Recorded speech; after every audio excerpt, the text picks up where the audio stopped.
Well, let's move on to another story today from the big headlines. This is disturbing, to say the least. Half of young people don't know what consent means and think it's not rape if the victim doesn't fight back. This from a shocking survey. What? You have two kids? Yes, I've got two One boy, teenagers. one girl? Yeah, my son is, yeah. Do you think your son understands? I actually worry for my son because when he gets girlfriends or when he's got a girlfriend, I don't want him to ever be in a situation because it's too fine a line where the girl could the next day say, well, actually, I didn't actually say yes, and it could have been a yes, or it could have been. I just think it's too fine a line. I think young boys, can get into serious trouble. Yeah. I mean, these protections need to be put in place. But you're saying this report says they don't know what they think consent is. Yeah, a little more detail for you. So almost half of young people don't know what consent means and think it isn't rape if the victim doesn't fight back. Wow, that is in this country. Yeah, in this country, if the victim doesn't fight back. So the victim can say no, and the boys, a certain number of boys, still think that, well, no doesn't mean no. Where was this report done? I am astounded by that. This is a survey. This is apparently... Well, no, my son would absolutely know, and I think most boys would. I'm absolutely appalled and shocked by that they would think that, because I've got a daughter as well. And if she's came back, oh, my goodness, it doesn't bear thinking. So would you have discussions with your kids about this kind of thing? Yes, I do, actually, yeah, because I just think it's a dangerous world. You don't know who's going to say something and what you're going to be accused of, especially as a boy. Mm-hmm. But the fact that these boys are thinking, well, unless they're fighting back, I'm shocked that this survey is done in this country and that there are youth who have said this. This is research by our own Crown Prosecution Service. Wow. Trying to understand sexual offences more and why these things happen. And it also showed that most of the public think women often make up rape allegations. Well, OK, that's really sad because actually, if you look at the prosecutions, we're not getting them done because there's not enough evidence. Less than 2%. Yeah, right. Convictions when it comes to rape. But yeah, this is the largest survey of its kind.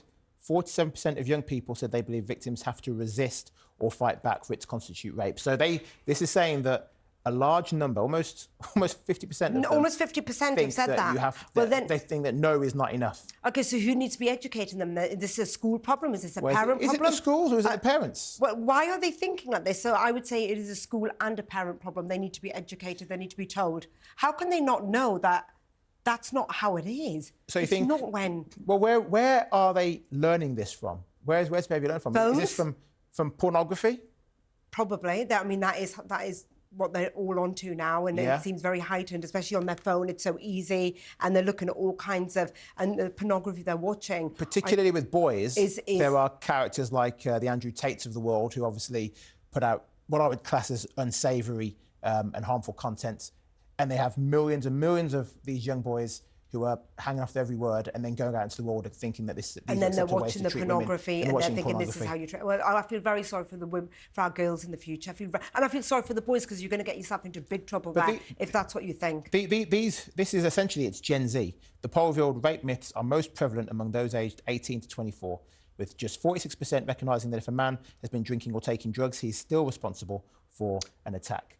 Absolutely. Oh, so they don't actually know that. Now, that I can believe, because I think an 18-year-old, my son, he would probably, well, he wouldn't do it, but you can imagine boys thinking, well, I had a drink. Oh, my God, I'd done this. I didn't know what I was doing. Maybe they would think that.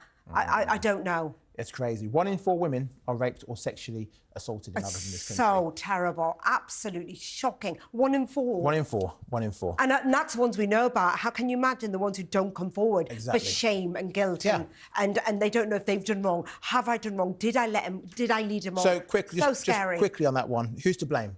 The parents or society? Society. Society. Do you think parents have got to start parenting? I mean, I do. I talk to my kids. No, I take complete responsibility for my children, and they will know. But if they're sat on TikTok and they're learning all this, you don't know what's going to happen in their room. But yes, I would always say parents' responsibility first. But society, it takes a community to raise a child. Yeah. You can't just blame the parents all the time.